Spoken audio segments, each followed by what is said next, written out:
Di dalam Kristus dan dalam ilmu berkat dari Tuhan, tidak ada ruang untuk coba-coba. Tidak ada ruang coba-coba. Makanya kita harus berdoa untuk menemukan kehendak Allah dan melangkah dengan berani. Sekali kita komit, jangan takut gagal. Kalau Anda belum subscribe di channel ini, segera supaya Anda bisa mengikuti terus rema-rema dari Roh Kudus ya. Kita buka sama-sama di Matius pasal yang ke-17 ayat 24 sampai ayat 27 saja. Saya bacakan semua. Yesus membayar bea untuk bait Allah, bea cukai, membayar pajak untuk bait suci. Ketika Yesus dan murid-muridnya tiba di Kapernaum, datanglah pemungut bea bait Allah kepada Petrus dan berkata, "Apakah gurumu tidak membayar bea 2 dirham itu?" Jawabnya, "Memang membayar." Dan ketika Petrus masuk rumah, Yesus mendahulunya dengan pertanyaan, "Apakah pendapatmu, Simon?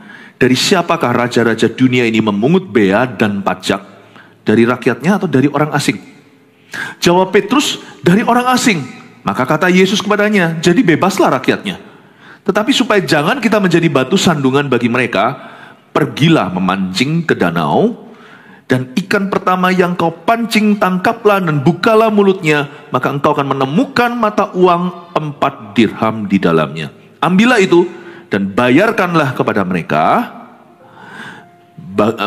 bagiku dan bagimu juga." Ini adalah perikop cerita di dalam Injil yang tidak mudah dimengerti karena kita tidak paham konteksnya atau kita kurang bisa menafsirkan makna ayat ini di dalam kehidupan kita, bagaimana ia menjadi relevan. Coba saya ajarkan, simple ternyata ayat ini untuk bisa dipahami dan banyak di dalamnya itu pedoman kehidupan. Jangan lupa judulnya 1 koin di mulut ikan, bukan 2. 1 koin itu bisa membayar pajak 2 orang. Kita lihat dulu ayat 24. Ketika Yesus dan murid-muridnya tiba di Kapernaum, datanglah pemungut bea bait Allah kepada Petrus. Kenapa Petrus? Karena Petrus dan Yesus sama-sama tinggal di Kapernaum. Sedangkan murid yang lain tinggal di kota lain. Jadi yang di Kapernaum itu adalah rumah Petrus. Hari ini kalau Anda ke Israel, jangan dulu, sekarang masih zaman perang. Nanti suatu hari ya, doakan segera jemaat yang ingin ke sana, saya bisa bawa. Di Kapernaum sana, ada hari ini tempat yang disebut rumah Petrus. Di Kapernaum. Jadi Petrus dan Yesus, cerita ini tentang 2 orang. Murid-murid yang lain di kota lain sudah urusan mereka masing-masing, bayar bea bait Allah. Tapi Yesus hari itu pulang pelayanan, sampai tiba di Kapernaum, itu adalah ministry base atau menjadi markas pelayanan Kristus. Datanglah pemungut bea bait Allah kepada Petrus. Ini bukan pajak ke Roma. Yang itu Yesus pernah dijebak sebuah pertanyaan. Boleh nggak bayar ke Kaisar? Sedangkan Kaisar itu, Kaisar Romawi, menjajah Israel secara paksa. Yesus sulit menjawabnya. Jawab iya, dia dibenci sama orang Yahudi. Jawab tidak, dia bisa di-arrested atau ditangkap oleh Itali. Tapi Yesus berkata, kalau kamu hari ini dijaga oleh mereka, hari ini kalau kamu bekerja di bawah pengawasan mereka, kamu bisa dapat rezeki, ya bayarlah pada Kaisar yang menjadi milik Kaisar, bayarlah kepada Allah yang milik Allah. Yesus sangat bijaksana. Ini bukan pajak ke Itali. Ini adalah bea bait Allah yang dikenakan atas setiap orang-orang Yahudi yang sudah dewasa. Jadi ada yang namanya pajak bait suci. Ini bukanlah, tidak sama dengan persembahan sukarela di gereja. Baik itu persembahan persepuluhan, semuanya itu dari kerelaan dan kesadaran. Ini bukan, karena zaman itu diharuskan. Ini bagian daripada GST or whatever, atau pajak pendapatan dan sebagainya. Ini memang diharuskan kalau mereka mau menjadi bagian dari komunitas Yahudi. Apalagi di Yerusalem. Supaya mereka itu masuk di dalam, diterima oleh masyarakat dan bisa berbisnis, bisa berdagang. Mereka harus bayar bea bait Allah. Jadi ini tidak sama dengan gereja. Ini bait suci zaman itu juga sistem politik ekonomi negara jajahan di bawah Itali. Mereka mengatur sendiri urusan rumah tangga di kalangan Yahudi. Dan supaya mereka bisa bebas bergerak, bisa pula bisa juga bekerja, istilahnya NPWP-nya dan sebagainya itu harus dia tunjukkan dulu. Ini surat izin untuk berkarir. Ini kayak SIM-nya bisnis. Jadi itu penting sekali. Tapi tentunya sistem, tapi yang jalankan sistemnya bisa korupsi. Ini yang terjadi dari zaman dulu. Ketika Yesus dan murid-muridnya tiba di Kapernaum, datanglah pemungutnya, pemungut beanya bait Allah. Ini adalah pekerjaan yang paling dibenci oleh masyarakat. Sebenarnya mereka paling takut dengan orang-orang ini. Datanglah pemungut bea bait Allah kepada Petrus dan berkata, apakah gurumu tidak membayar bea 2 dirham itu? Saya ingin operasi surgery, saya ingin membedah orang-orang yang nantang Tuhan. Saya ingin kita lihat dulu sebelum kita lihat satu koin di mulut ikan. Mari kita sama-sama meneropong orang Farisi. Oh, ini bukan orang Farisi atau ahli Taurat, tapi coba kita itu meneropong orang-orang ini. Ya, ini bukan orang Farisi atau ahli Taurat. Mungkin orang Farisi siapa tahu. Orang Farisi Saduki itu orang-orang berkedudukan dan berwenang. Orang Farisi Saduki mungkin, tapi dia punya profesi adalah pemungut bait Allah. Mari kita teropong mereka. Pertanyaan saya, pakai jalan begini, apa salahnya, apa susahnya ngomong langsung ke Yesus gitu? Kenapa mereka datang ke Petrus tanya tentang Yesus? Ini sifat manusia. Apalagi di negara timur, kebudayaan kita itu paling banyak yang namanya lika-liku. Orang itu gak berani terus terang. Begini, ya kan ini lagi tahunnya tahun ular. Ya. Apa hubungannya? Ular itu bisa dipetik sesuatu yang bagus, cerdiknya. Jangan lika-likunya.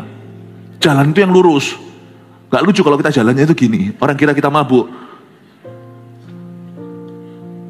Bapak Ibu, kenapa kamu datang ke Petrus? Padahal mau skakmat Yesus. Orang kalau punya sifat gini gak bisa diberkati Tuhan. Apalagi jadi berkat. Jangan lika-liku di dalam bisnismu. Gak ada orang yang gini itu langgeng dalam bisnisnya. Gak ada. Termasuk karir, misalnya Anda bekerja di sebuah perusahaan, Anda bukan seorang entrepreneur, Anda bukan seorang pengusaha, atau business owner, Anda kerja sama orang, gak ada orang karirnya itu bisa bagus kalau dia begini.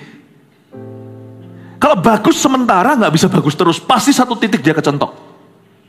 Gak ada orang yang belat-belit lika-liku itu bisa langgeng. Pernahkah Anda dengar orang yang ciak kanan, ciak kiri, makan sana, makan sini itu akhirnya enak? Enak memang sementara, tetapi dia tidak akan nyaman hidupnya. Tidak akan aman lah, nyaman sih nyaman, tidak akan aman hidupnya. Mari kita buat komitmen dulu jadi orang itu yang lurus. Tapi jangan pastor lurus itu bodoh dan dibodohi. Siapa bilang Tuhan suruh kita tulus? Tapi tulus itu gak ada hubungannya sama stupid. Siapa bilang orang yang lurus itu orang yang bodoh? No, gak ada hubungannya. Apa hubungannya? Itu kayak merah sama biru, gak ada kesamaannya. Tuhan gak suruh kita jadi orang polos atau innocent. Tuhan suruh kita jadi orang yang bukan polos. Holy is not innocence. Kudus itu bukan polos. Kudus itu orang pintar, tapi selalu dalam keputusannya dia selalu mengutamakan Tuhan dan komitmennya adalah jalan dalam kebenaran. Bapak, Ibu, Saudara, saya waktu pelajari ini, saya melihat apa yang Anda tidak lihat waktu baca Alkitab. Datanglah pemungut bait Allah kepada Petrus. Ngapain sih? Saya jadi ingat kata-kata Yesus waktu mereka datang pakai pentungan, pakai pedang. Ngapain kalian rombongan datang 500 orang di Getsemani? Tuhan bilang, aku lo tiap hari ada di bait suci. Kamu mau tangkap kapanpun kan?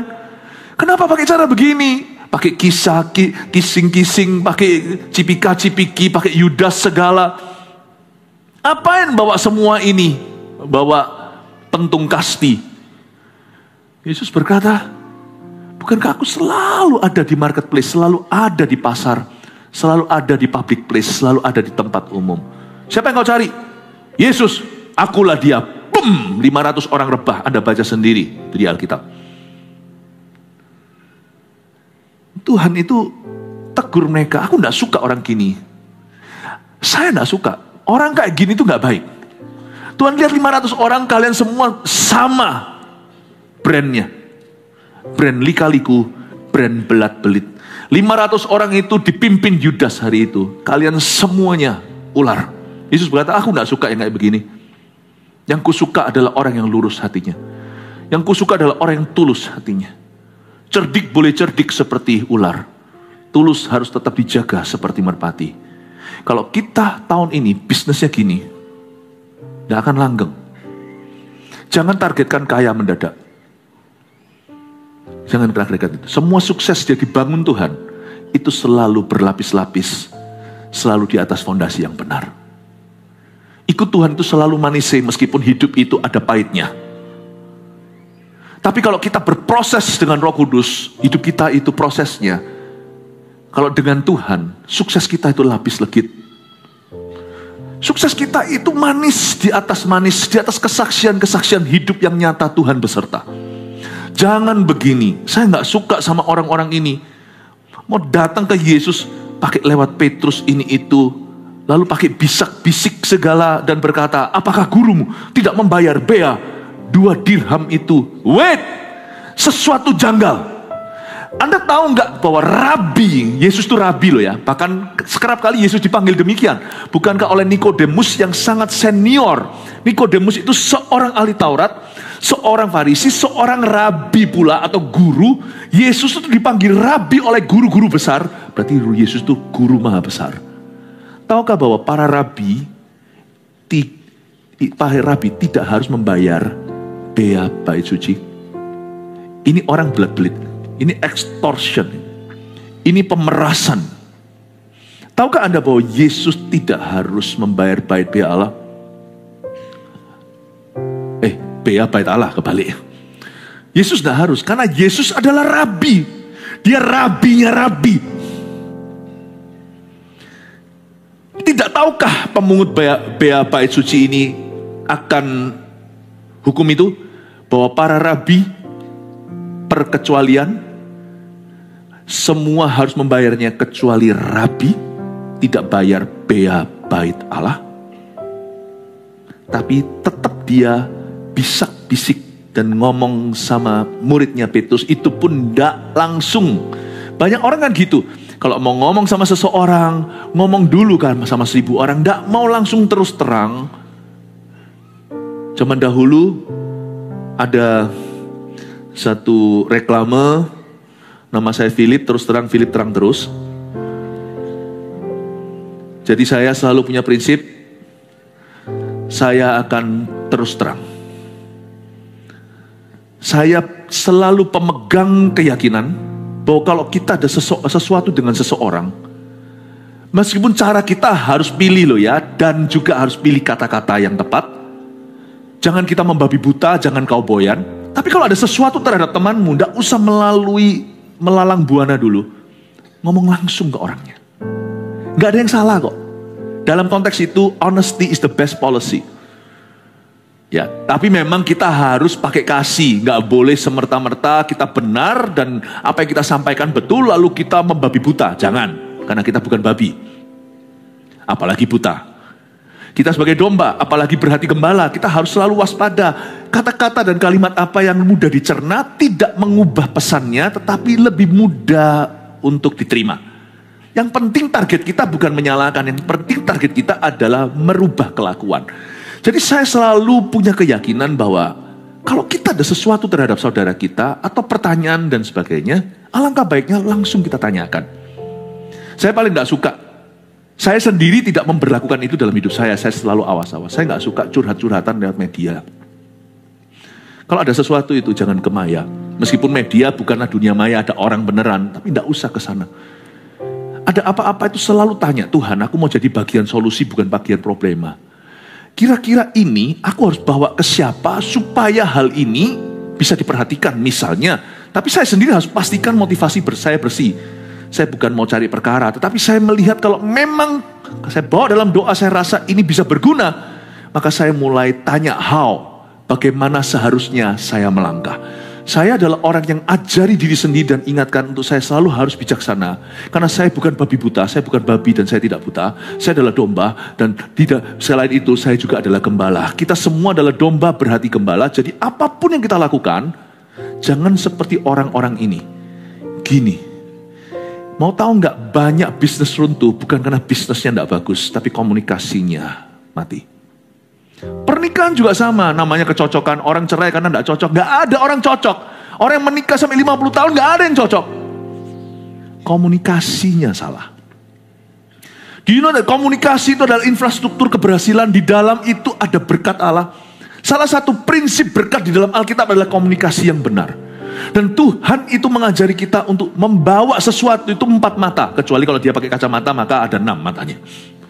Tuhan selalu membawa, kalau tidak ada maka dengan 2-3 orang saksi, harus ada objektivitas apa yang hendak Anda bicarakan ke seseorang.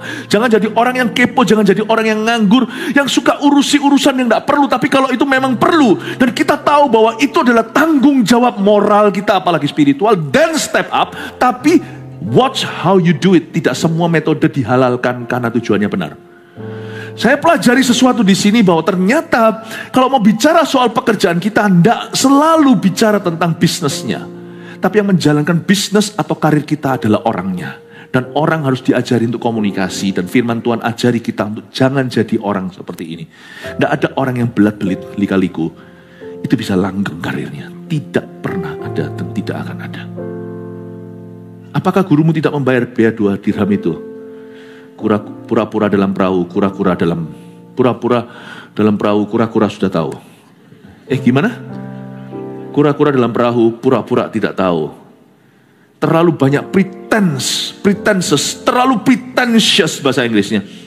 Orang-orang yang datang ke Petrus ini terlalu banyak pura-puranya, saking tidak tulusnya.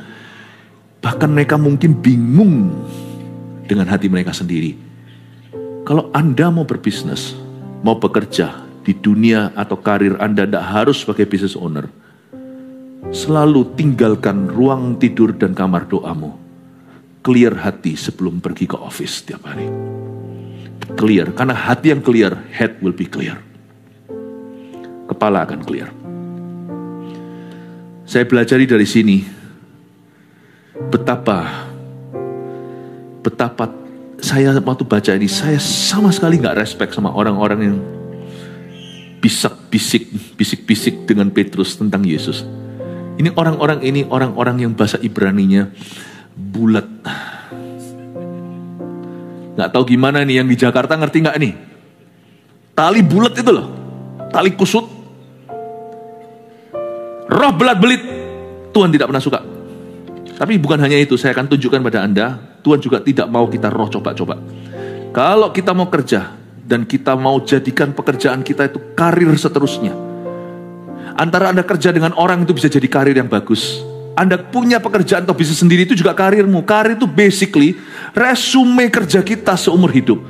Pastikan kita itu tidak coba-coba. Bangun sesuatu yang pasti dan jangan iri dan jangan untuk ingin jadi semua orang pada saat yang bersamaan. Aku mau jadi ini, aku mau jadi itu. Fokus saudaraku, konsentrasi. Ada orang yang suka sekali semuanya diuntungi. Mau ini, mau itu, mau itu, mau ini. Kadang-kadang kita perlu menolak opportunity. Karena mungkin itu bagus untuk bisnis, tapi di mata Tuhan itu bukan karirmu dan tidak masuk di dalam resume dan CV-mu di hadapan Tuhan Yesus. Tidak semua berkat harus Anda ambil. Kelihatannya kita sibuk. Ini iya itu ya. Ada orang itu yang betul-betul multitasking berlebihan. Semua dikerjain, semua dikerjakan. Udahlah, hulu ke hilir semuanya ada. Nah, lain cerita kalau dia seorang marketing, ya kan, dia jual produknya. Ini bukan produknya yang beda. Karirnya beda-beda dan ditelan semuanya. Kelihatannya bagus. Tapi sebenarnya meskipun uang didapat, Anda buang banyak potensi karena tidak ada satu pun jadi excellent. Semua bagus saja, tidak ada satu pun menjadi sesuatu yang nanti ada perjanjian Tuhan denganmu. Dan bahkan bisa turunkan orang-orang kemudian. Janganlah tukarkan semua waktumu demi uang. Because time is not always money. Jangan tukarkan semua potensimu, pokoknya ada dagang, ada yang bisa dijual, gua kerjakan itu, saya pasti akan jalankan. Jangan. Orang itu bisa lebih kaya loh kalau dia mau jual jam tidurnya. Bisa. Tapi tidak semua kekayaan harus diambil, apalagi yang mengorbankan sesuatu yang berharga atau lebih berharga seperti kesehatan. Kalau kita mau tidak ketemu keluarga kita sama sekali, kita kebut mungkin dalam waktu 10 tahun, mungkin 1 tahun belum terasa, 20 tahun kita bisa double lebih kaya daripada jikalau kita kerja dengan fase bukan malas, tapi dengan fase seimbang. 20 tahun dengan 20 tahun memang sama-sama, tapi kita korbankan keluarga kita, pasti ujungnya kita jauh lebih berada. Tapi pulang ke rumah, anak panggil kita uncle. Saya tidak bersedia korbankan itu. Jadi janganlah tukarkan seluruh potensimu, seluruh waktumu demi money yang bisa dicuan. Jangan membabi buta dalam kerja. Meskipun kita mau fokus saja, seringkali ngelembur-lembur saudara, karena kerjaan apapun kalau bagus, pasti bertambah. Dan apapun yang bertambah, pasti menggerus waktumu dan semua energimu. Jadi perlu fokus. Itulah sebabnya Tuhan memberi kita talenta yang berbeda-beda, karena hidup terlalu singkat untuk eksplorasi semua talenta dan menganggap semua itu talentamu. We cannot be everybody in this life. Choose whom you wanna be. Itulah sebabnya sekarang nanti saya akan ajari ini orang tuanya dulu yang saya brainwash. Bisa brainwash? Kalau bisa saya brainwash semua. Brainwash di sini artinya dicuci sama firman, punya prinsip yang benar. Setelah itu, semoga Anda nanti akan bisa kita bisa arahkan anak-anak kita. Kalau papa mamanya udah bertobat dari thinking yang salah, anak-anaknya punya pengharapan untuk sharp. Maksudnya bukan merek TV, untuk tajam dalam pemikiran. Saya dorong Anda, sekarang kita lupakan 2 orang itu, mari kita mulai melirik kepada ikan yang akan dipancing oleh Petrus.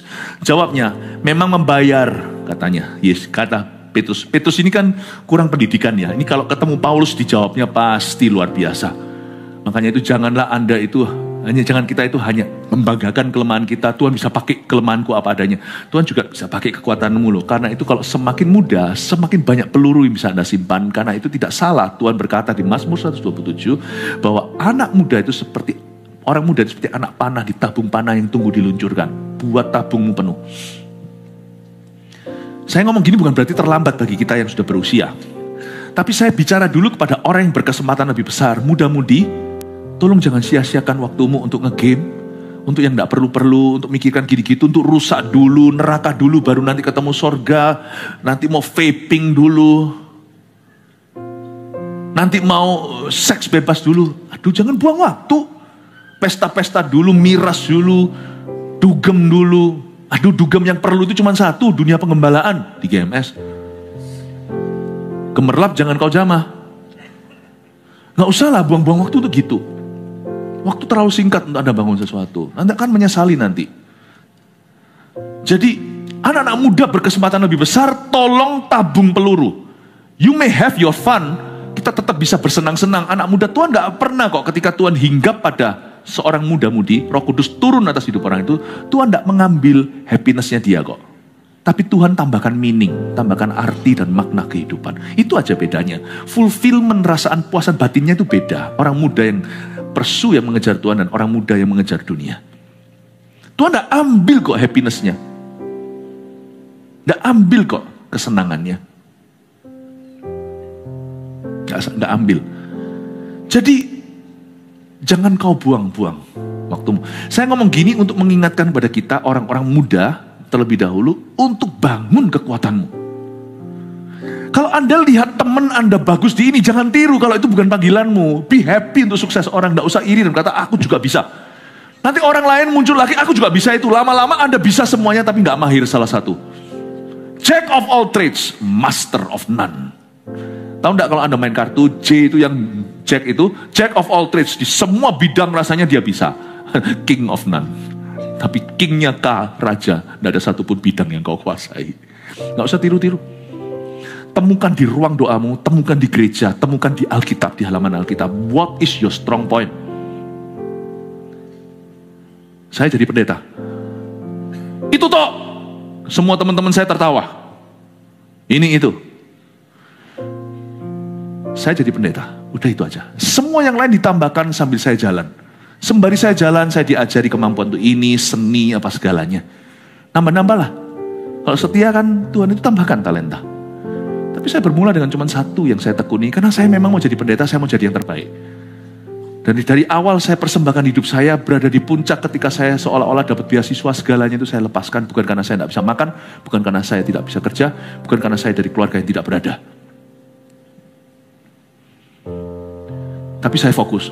Teman saya bisa ini, teman saya itu satu lagi sudah bisa dagang ini itu. Ada satu teman saya sudah bisa jual. Apapun dijual sama dia. Jadi hati-hati. Hati-hati. Apapun yang di dekat dia radius berapa meter itu kejual semua. Hati-hati anjingmu. Saya tidak iri. Ya memang itu jagoanmu. Aku dipanggil di hal lain. Jangan tiru. Kalau Anda tahu Anda bagus di satu, tabung peluru. Apalagi berikutnya kira-kira apa yang bisa komplimen talentaku yang satu. Satu aku muncul. Satu B, satu C, satu D. Sekarang satu saya mulai pelan-pelan sampai satu XYZ. Ya, lumrah sudah dalam pelayanan 30 tahunan. Lebih lah ya. Dalam pelayanan sudah 40 tahun saya. Ya satu A, satu B, satu C. Saya tidak pernah masuk ke 02. Saya selalu 01 aja, yaitu satu talenta. Tapi talentaku sekarang bercabang. Satu A, satu B, satu C, tambahin nyanyi, tambahin nulis buku, tambahin literatur, gak bisa bahasa Indonesia. Saya di Indonesia itu kan cuma SD dulu. SMP 1 kelar, saya langsung pindah Singapura. Saya bahasa Indonesia, di Indonesia SD pun gak penuh. Saya masuk ke Indonesia itu mulai kelas 2 SD. Tapi buku pertama yang saya tulis penuh itu namanya Holy Spirit My Best Friend. Ada di Pustaka Raja Wali, itu pakai bahasa Indo, saya tulis sendiri. Kalau bahasa Inggris lebih mudah. Saya menulisnya dalam bahasa Inggris. Holy Spirit My Best Friend juga. Ditambahin satu C, satu D,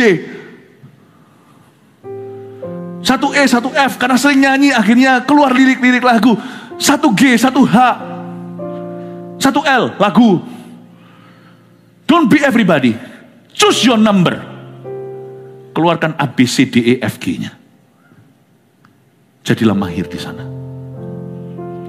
Demikian pula orang tua. Anda jangan merasa, wah ini bisa. Nanti apapun kau bangun seperti orang kalau fitness. Saya ini bukan instruktur. Kalau Anda mau tahu ya cari aja trainer yang lebih ngerti. Tapi saya sebagai orang awam dunia olahraga, saya ngerti sekarang waktu sudah dipegang sama pelatih.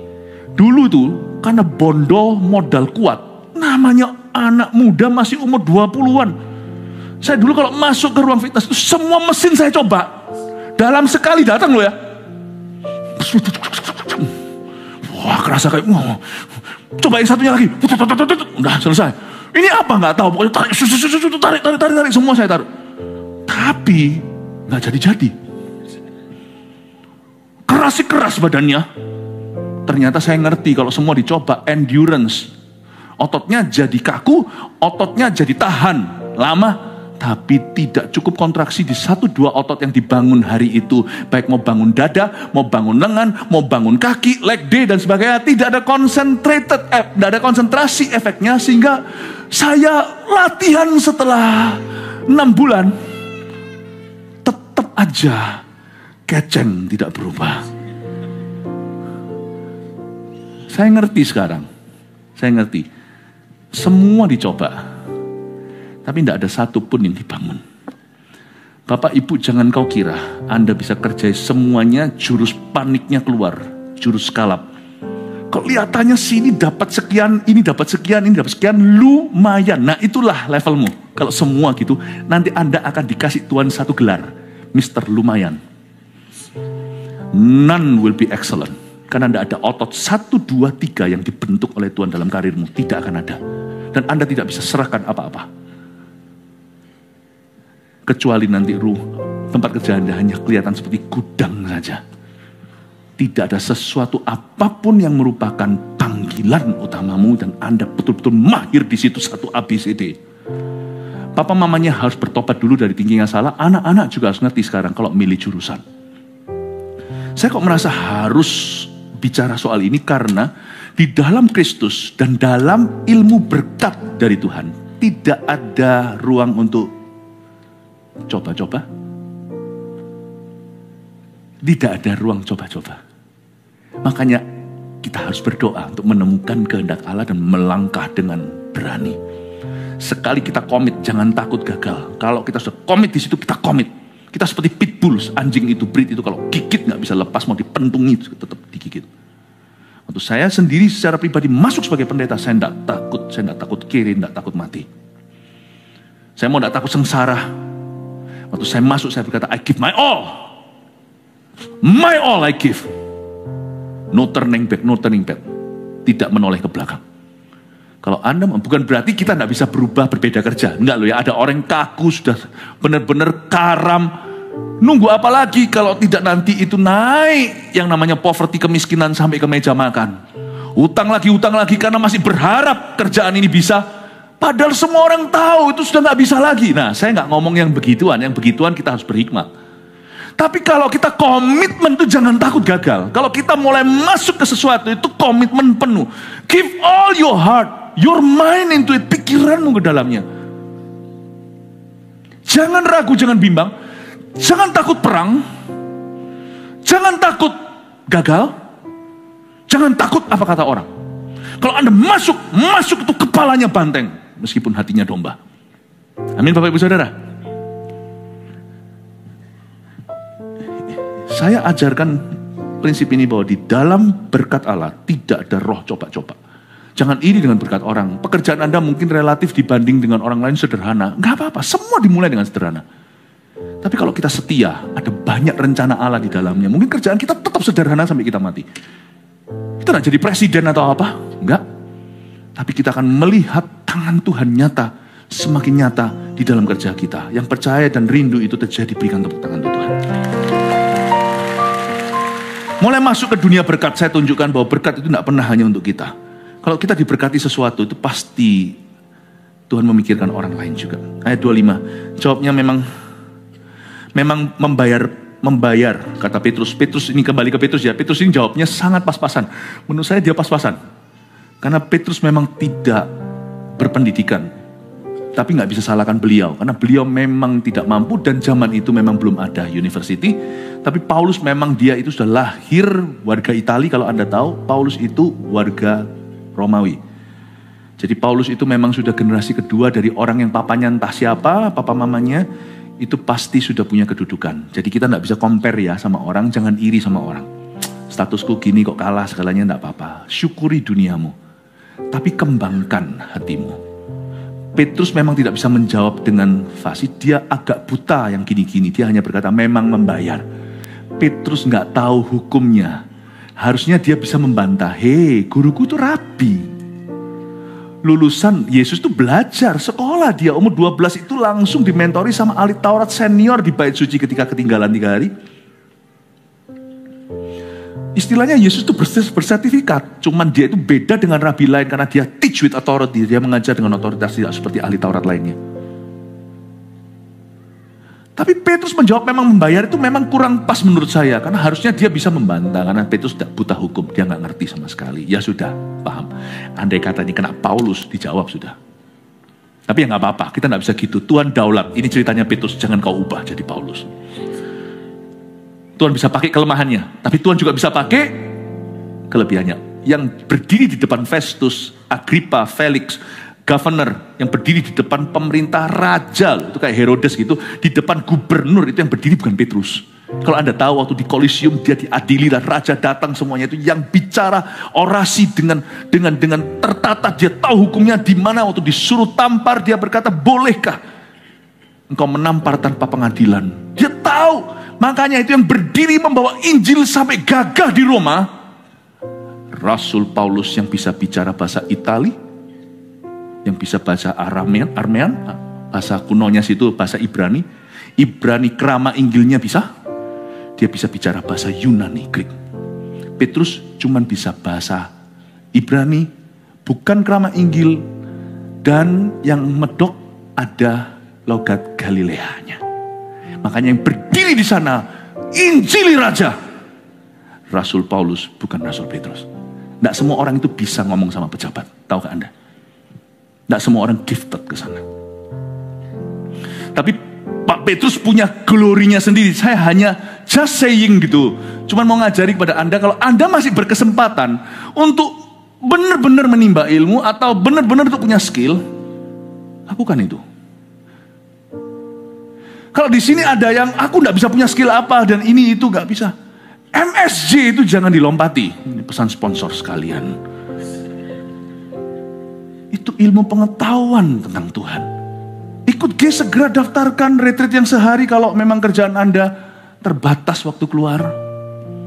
Ikuti. Kesempatan untuk Anda bisa improve, maju, itu ambil.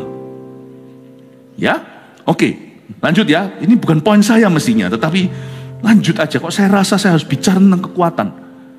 Dan jangan beralasan. Jawabnya memang membayar. Dan ketika Petrus masuk rumah, Yesus mendahulunya dengan pertanyaan. Yesus itu Tuhan, gak usah diberitahu, udah tahu. Apakah pendapatmu Simon? Dari siapakah raja-raja dunia ini memungut bea dan pajak? Tuhan langsung take him to school. Tuhan langsung sekolahkan Petrus. Menurut kamu, raja-raja di dunia ini memungut bea dan pajak dari siapa? Dari rakyatnya atau dari orang asing? Ini agak susah dimengerti, tapi saya kasih ilustrasi supaya Anda memahami. Jawab Petrus, benar dalam hal ini. Ternyata Petrus tahu, dari orang asing Tuhan. Pajak seperti ini, raja-raja dunia harusnya memungut bea dan pajak itu dari orang asing. Ya, maka kata Yesus padanya, jadi bebas dong rakyatnya. Pahami dulu, supaya Anda ngerti, kenapa pajak yang demikian itu adalah dikenakan untuk orang asing. Tapi bebaslah rakyatnya. Misalnya kita pergi bertamasya ke sebuah tempat air terjun mana, gunung mana, di daerah mana, di Jawa Timur atau di mana. Lalu kita masuk kan. Nah turis-turis asing yang datang termasuk turis lokal dipajekin kan. 8.000 Pak. Saya lihat di sana kok ada anak-anak muda bermain pakai celana pendek jalan gitu, nggak ada satu orang pun berani pajaki karena dia orang kampung sana. Nggak ada yang berani pajakin. Why? Ini tentunya adalah, ini ilegal sebenarnya, tetapi ya sudah, gitu-gitu orang cari nafkah, kok kasih aja. Kenapa begitu? Singapura property tax-nya untuk foreigner, untuk orang asing mau beli properti di sana itu 60% saya nggak ngikuti sih, saya nggak tahu, saya dengar begitu. Tapi kalau orang lokal di sana, citizen atau warga negara, ya cuman teks yang lumrah. Makanya itu gak gampang kan. Konglomerat pun mikir kalau harus bayar 60%. Bukannya gak punya uang. Ngapain itu jadi investasi yang buruk. Maka supaya orang-orang gak beli lagi sebagai investor. Tapi orang-orang beli untuk ditinggali. Supaya gak bubble itu. Supaya nanti ekonominya gak meledak mahal. Rakyat sendiri gak bisa beli. Paham maksud saya? Jadi ayat ini jadi mengerti sekarang. Dari orang asing, raja itu harus menerapkan teks berat. Lah kenapa kata Yesus? Kenapa kita di teks begitu? Mau tahu kenapa? Yesus bukan menolak. Yesus berkata, karena aku, kira-kira gini bahasanya. Bahasa yang untuk bisa mewakili Yesus. Karena aku adalah anak di bait suci. Bukankah itu Yesus tertinggal, dia berkata, bukankah aku harus tinggal di rumah Bapakku? Tahu nggak yang paling berhak dia bukan cuma orang lokal. Dia yang punya bait suci. Bukankah bait suci itu penyembahan kepada Bapaknya? Yahweh kan? Bukankah Yesus adalah anak Allah? Satu-satunya kita ini adopsi. Nggak hanya itu, sorry to say, dia bukan hanya anak. He is the king of the temple. Dialah rajanya. Siapa berani beritahu sama sultan di Brunei Darussalam harus permisi kalau masuk ke negeri sendiri? Dia rajanya. Dia rajanya. Malah menurut saya tidak tahu, tolong dicek ya. King Charles, Raja Charles ini. Atau dulu zamannya Ratu. Perlu paspor nggak ya kira-kira untuk masuk negara yang sendiri? Dialah paspor. Uang itu ada lambangnya, wajahnya. He is money. Ngerti ya? Saya nggak yakin kalau dia masuk itu harus lewat itu, lalu habis itu minta izin dulu. Dia yang punya. Tapi meskipun tidak punya kuasa politik dan militer, beda dengan beberapa kerajaan yang tersisa di dunia yang masih punya power seperti Sultan Hasan Al-Bolkiah. Supaya Anda mengerti apa yang maksud Yesus. Jadi dari rakyatnya atau dari orang asing? Dadah. Jadi bebas dong rakyatnya. Tapi coba kita lihat ya, ini kualitas orangnya Yesus. Tetapi supaya jangan kita menjadi batu sandungan bagi mereka, pergilah memancing ke danau. Tunggu sebentar. Ada kata supaya jangan menjadi batu sandungan. Dalam bahasa Septuagint atau Yunani kunonya, sedikit Bible study, kata batu sandungan ini keluarlah kata skandal. Ini dalam bahasa Yunaninya skandalizein. Skandal biasa, L-I-Z-E-I-N, skandalizen. Supaya kita jangan jadi skandalizen, supaya ini jangan jadi skandal. Karena mereka belum percaya aku adalah anak Allah. Pergilah, pancinglah. Ikan pertama kamu pancing, ada biayanya untuk kita. How good is Jesus? Yesus tipe seorang owner kalau datang ke restorannya sendiri, dia bayar. Supaya nggak merusak sistemnya dan tidak merusak mental pegawainya. Yesus lakukan itu, tetap antri. Tetap ini. Padahal dia yang punya. Aku bukan cuma anak di rumah ini, aku rajanya tempat ini. Jangankan bait suci, Yerusalem juga punya aku. Seluruh bumi ini adalah tumpuan kakiku. Tapi Yesus tidak mentang-mentang lu orang gak tahu bos siapa ya. Yesus itu rendah hati, dia berkata, supaya kita jangan jadi skandal. Pergilah memancing. Tapi garis bawahi, dia tidak berkata pergilah menjala. Tapi pergilah apa? Memancing. Jala pakai, ya pakai jala. Jala pakai net. Mancing pakai hook. Pakai apa namanya itu? Pukat ya. Perbedaannya di sini, Tuhan tidak mau perlebar ininya, apa namanya, chance-nya, apa ya. Tuhan tidak mau, apa namanya bahasa Indonesia di mana saya juga sekarang kebingungan. Tuhan tidak mau memperlebar kemungkinannya. Tuhan tidak mau memberi pesan atau kesan bahwa boleh coba-coba. Kamu ambil hook, pancing itu cuma satu line. Kalau jala, pasti dapat ikan, lalu cari-cari dia. Yang ini cocok, ini enggak, ada koinnya. Ini enggak bisa untung-untungan. Karena Tuhan tidak, dalam Tuhan tidak ada yang namanya luck atau hoki. Berkat itu disengaja. Berkat itu orderan. Berkat itu commanded atau diperintah oleh Tuhan. Dan Tuhan mau ajari muridnya satu ini. Sebelum suatu hari dia jadi leader, pemimpin umatnya. Kamu ambil pancing, jangan ambil jala. Kalau jala ya kesempatannya besar dapat banyak ikan. Lalu nanti kamu cari-cari, buang waktu untuk coba-coba, gonta ganti jurusan. Nanti setelah semester keempat, nyesel ambil ini, ganti itu. Mau sampai kapan kayak gitu? Kalau kita seperti itu, kita tidak pernah punya perjanjian. Sudahlah, karir itu sebenarnya sudah dimulai sejak Anda sekolah. Makanya kalau kita mau bangun karir anak-anak kita harus persiapkan sejak mereka di bangku sekolah. Kalau mereka punya mental jala, ya share whatever will be, hope you'll be lucky. Semoga hoki.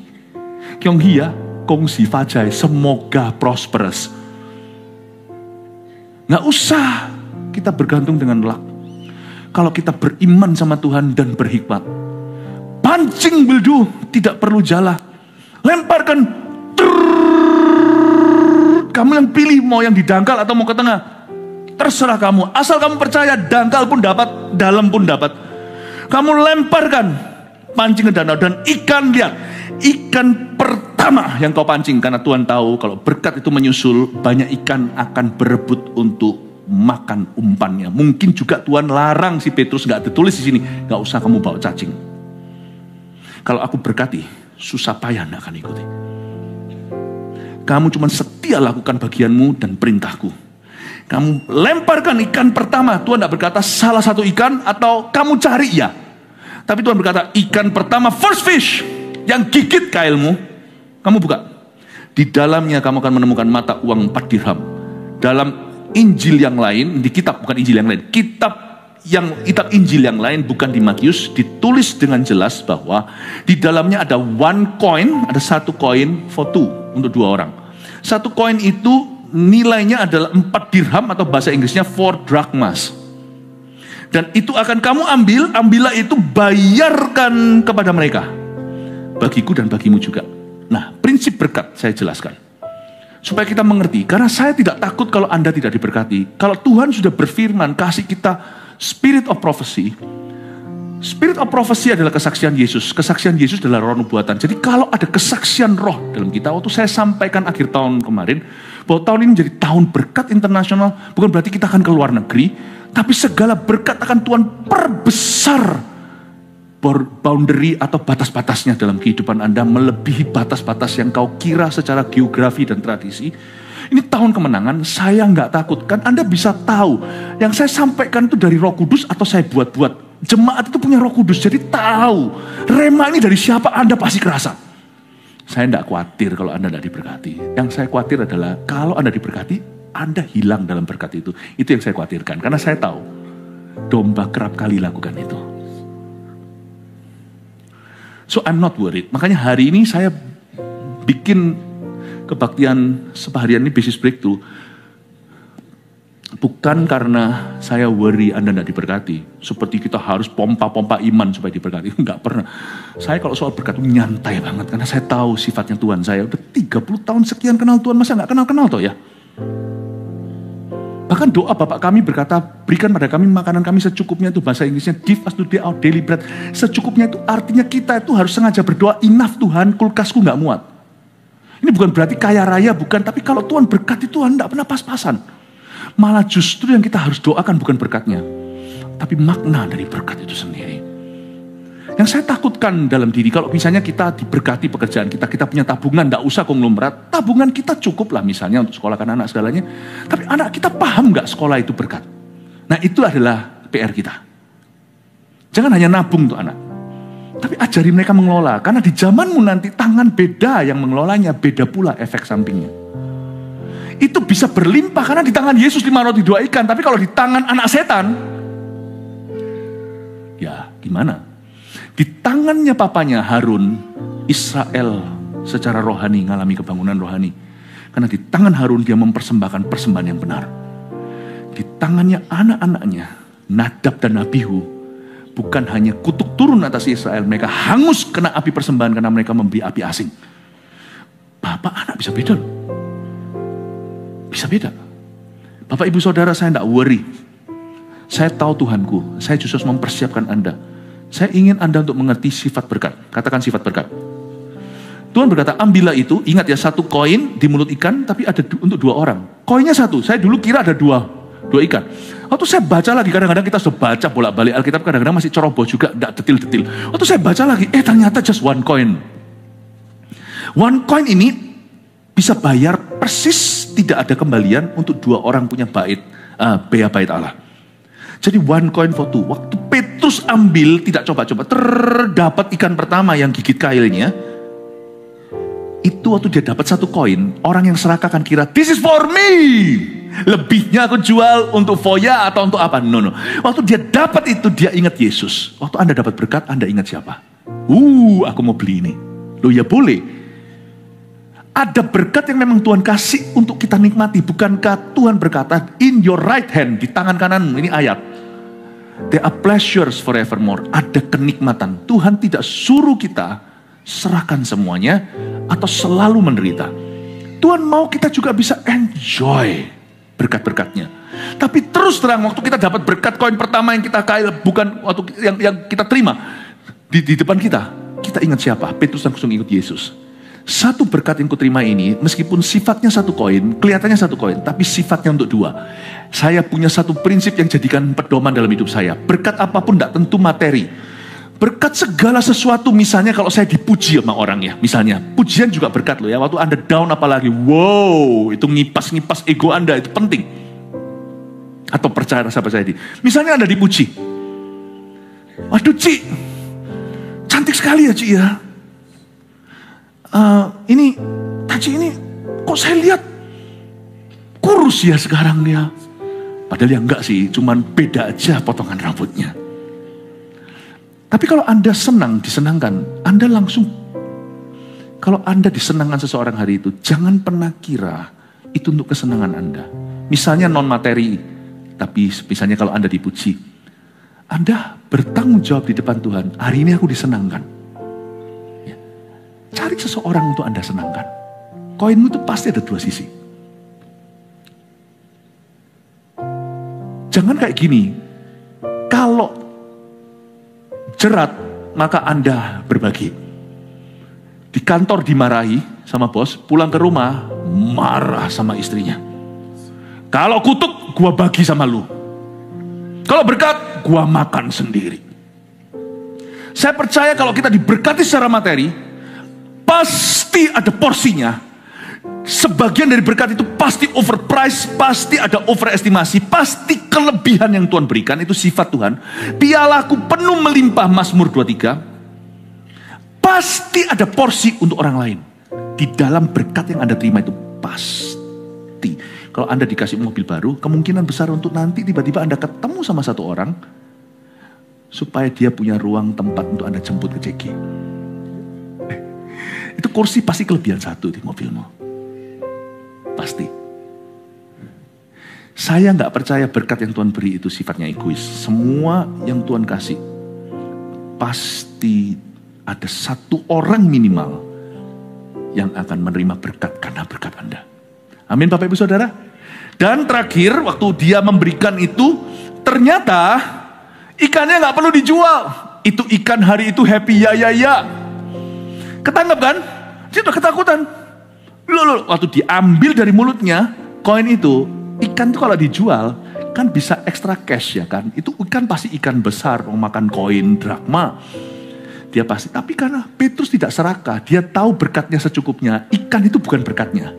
Hari itu berkatnya sudah Tuhan sediakan di dalam mulut ikan. Dia kembalikan ikan itu ke lautan.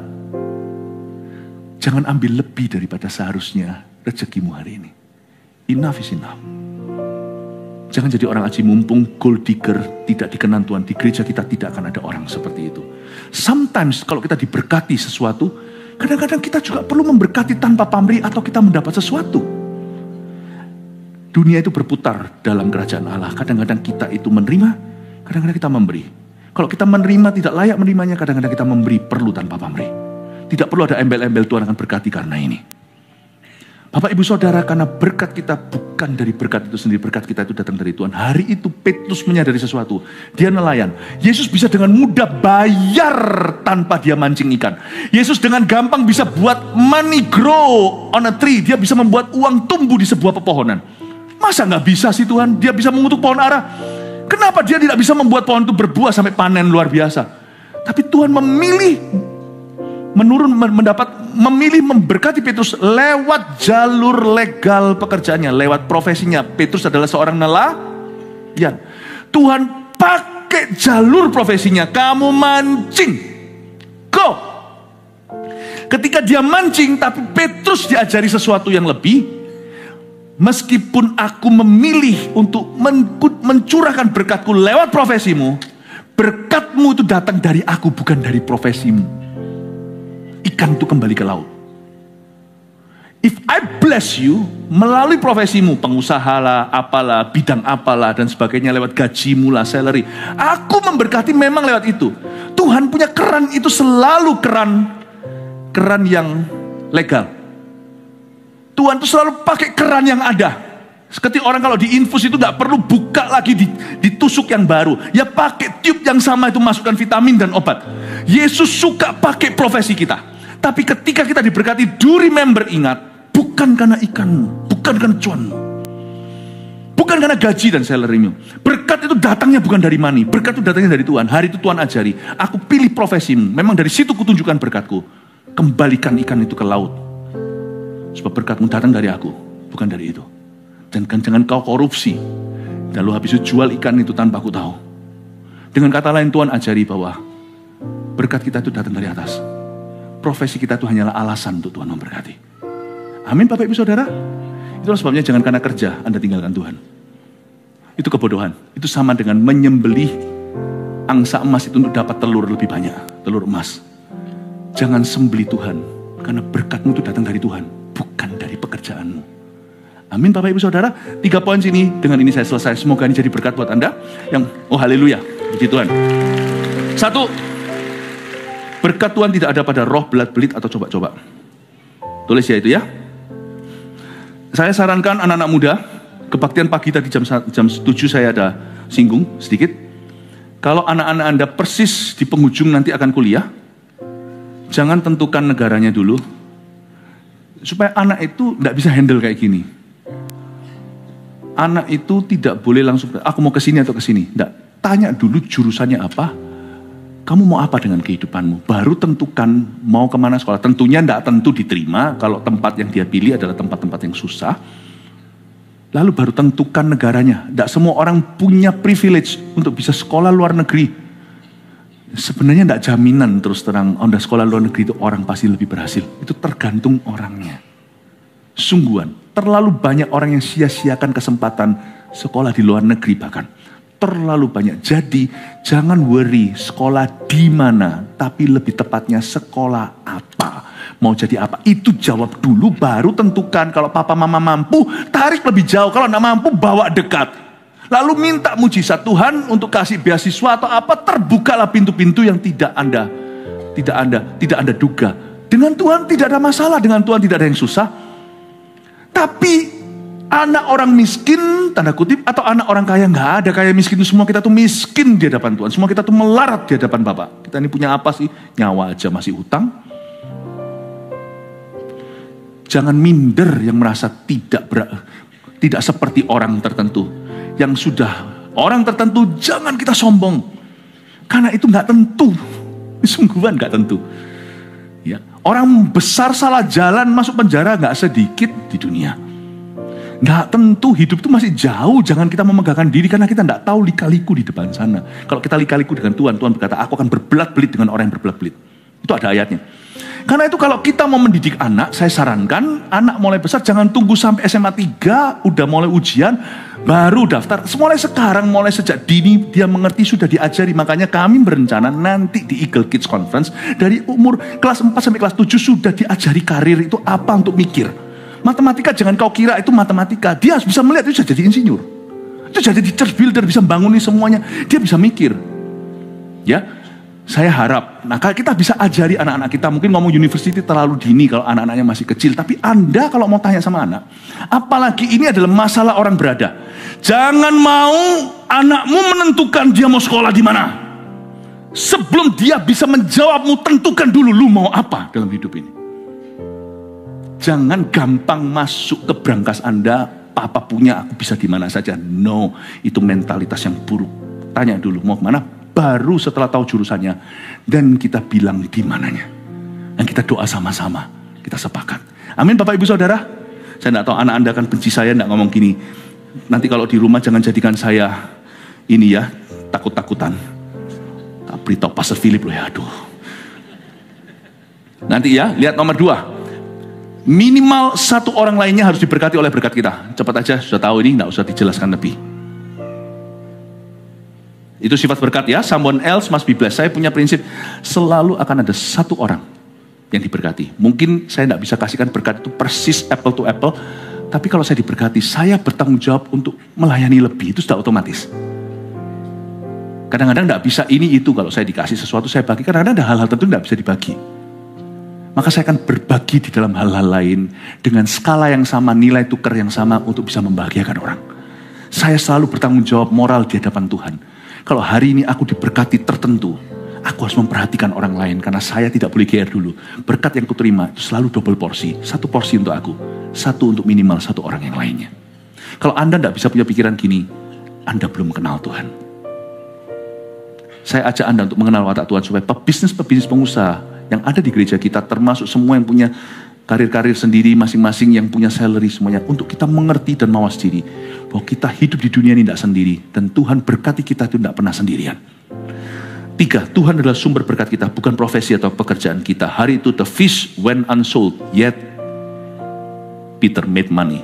Ironik, kalau kalimat ini dikeluarkan dalam bahasa Inggrisnya artinya begini, bahasa Indonesianya, hari itu ikan itu nggak dijual di pasar, tapi Petrus dapat uang.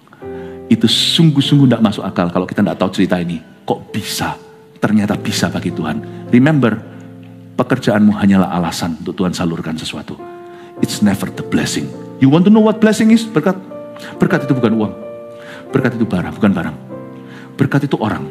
hubungan orang itu dengan Tuhan. Di situ turun segala berkat, apapun yang kau pegang akan Tuhan buat berhasil tahun ini, karena hatimu memuliakan Allah. Haleluya. 1 Petrus 4 ayat 7. Kesudahan segala sesuatu sudah dekat. Karena itu, kuasailah dirimu dan jadilah tenang, supaya kamu dapat berdoa. Saudara yang terkasih, terima kasih telah mendengarkan firman Tuhan hari ini. Jangan lupa untuk dukung terus channel ini dengan cara subscribe, like, share, dan juga komen, agar saudara kita yang lain juga boleh terberkati. Tuhan Yesus memberkati kita.